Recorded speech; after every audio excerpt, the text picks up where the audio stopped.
पाकिस्तान के अंदर missing person एक इतना अहम इशू है कि हम हर वक्त हालत जंग में तो होने के बावजूद जो इंटरनेशनल प्रेशर हम पे बहुत ज़्यादा आता है वो मिसिंग पर्सनस के हवाले से आता है। और इस हवाले से बहुत से ह्यूमन राइट एक्टिविस्ट तंजीमें हैं। इमान मज़ारी का नाम जो बहुत ज़्यादा आता है क्योंकि वो मिसिंग पर्सनस की आवाज़ उठाती रहती हैं और वो कहते हैं कि बलूचिस्तान के अंदर कुछ ऐसे लोग हैं जिनको कौन आता है, कौन अगवा करके ले जाता है और फिर वो सालों साल कैद रहते हैं, उनका नहीं पता वो कहाँ पर मौजूद हैं और फिर वो मिसिंग पर्सनस के नाम से मुकदमात चलते हैं जिनमें नहीं पता चलता कि ये पर्सनस कहाँ चले गए हैं। जिस पर हुकूमत हो, इदारे हो, अदालती निज़ाम हो, वो तमाम आवाज़ उठाते हैं कि मिसिंग पर्सनस का मसला हल हो जाना चाहिए है। अब जो जबरी गुमशदगियाँ हैं या मिसिंग पर्सनस हैं, इनके लिए जो अदालत ने बाकायदा तौर पर जो एक इदारा जाती निज़ाम जो चलता है, जो डिपार्टमेंट्स बनाए हुए हैं, उसमें जी commission of inquiry and enforced disappearance, ये एक स्पेशल कमीशन बनाया गया है अदालत की जानिब से जो कि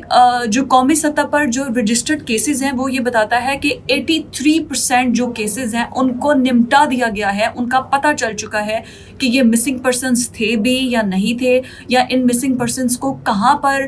वेरीफाइड किया गया, कहाँ से रिकवर किया गया और बाद में अभी वो अपने घर वालों के साथ मौजूद हैं और जिनकी डेथ हो चुकी थी उनका भी बता दिया गया। ये 83% का जो डेटा है वो बताया गया है कि 100 में से 83% जो है वो मिसिंग पर्सनस का निपटा दिया गया है उनकी केसेस का। उसके बाद है जी बलूचिस्तान का जो सरकारी रिकॉर्ड है वो ये बताता है कि तकरीबन 94% जो रजिस्टर्ड केसेस थे उनको हल किया जा चुका है। जो डेटा बलूचिस्तान की गवर्नमेंट बता रही है, बलूचिस्तान ऑफिशियल्स बता रहे हैं, जिसमें वो बता रहे हैं कि जी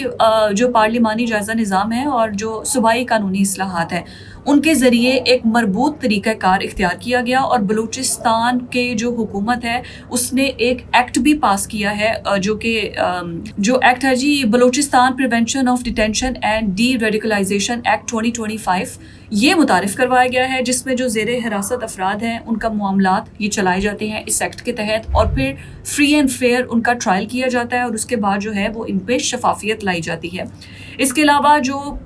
कोई भी लापता शख्स है उसके सरपरस्त पर लाजिम है कि वो रियासत को इस बारे में आगाह करे कि आपका जो भी शख्स है, कोई बाप, बेटा, बहन, भाई जो भी है वो नहीं मिल रहा या मिसिंग पर्सनस में चला गया है तो वो रियासत को फौरी तौर पर इसके बारे में आगाह करे। साथ में ये भी मौक़िफ़ इख्तियार किया गया कि इस मामले में बाज़ हल्के खुसूसन BYC और BNM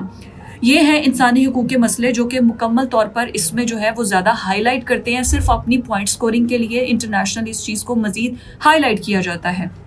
हालांकि इनका कोई, अगर इनकी आप वो प्रेस रिलीज़ या इनकी बातें सुने तो उसमें कोई तुक्की और वैसे कोई बात होती नहीं है, लेकिन ये सिर्फ है कि मगरबी दुनिया की तवज्जो हासिल करने के लिए, वेस्ट की तवज्जो हासिल करने के लिए ऐसी तंजीमें जो हैं वो काम कर रही होती हैं। हालांकि इनके दावे, बारहा दावे जो हैं वो बार बार गलत साबित हुए हैं क्योंकि जिन मिसिंग पर्सनस की ये बात करते हैं वो या तो अफगानिस्तान में पाए जाते हैं या फिर वो में शामिल होते हैं और रियलिटी में उनका कोई ताल्लुक नहीं होता, लेकिन ये सिर्फ उनका नाम उछालने के लिए, बलूचिस्तान को और पाकिस्तान को बदनाम करने के लिए इस किस्म के काम कर रही होती है। इसके अलावा ये भी बताया जा रहा है कि बाज़ अफराद जिन्हें BYC और BNM लापता अफराद करार दे चुके हैं उनका, जैसे मैं पहले बताया कि इनका ताल्लुक कलदन तंजीमों से निकलता है या फिर ये मुसल्ला अरकान के साथ शामिल होते हैं और उसके बाद जो है ये मुख्तलिफ़ किस्म की कार्रवाइयों में शामिल होती है। जैसे जाफ़र एक्सप्रेस में जो रेस्क्यू ऑपरेशन था जिनमें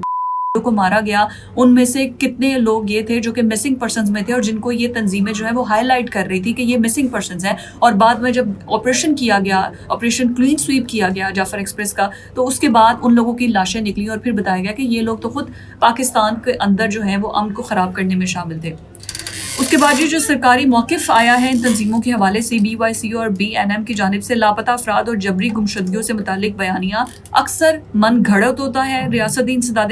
की तंजीमों को कमज़ोर करने की इनकी पूरी कोशिश होती है कि जो काम प्रॉक्सीज नहीं कर पाती, इंडिया नहीं कर पाता, नहीं कर पाते, फिर वो इस तरीके से जो एक्टिविस्ट होते हैं उनको सामने लेकर आते हैं और फिर वो कहते हैं कि जी आप इनकी आवाज़ उठाएं। बल्कि रियलिटी में ये जो डाटा मैं आपसे शेयर कर रही हूँ उसमें 94% केसेस जो हैं वो उनका रजिस्टर्ड केसेस उनका पता चल चुका है और 83% ओवरऑल केसेस जो हैं जिनमें बताया जा चुका है कि उनके अदालत की जानिब से अहकामात के ज़रिए उन केसेस को निपटा दिया गया है।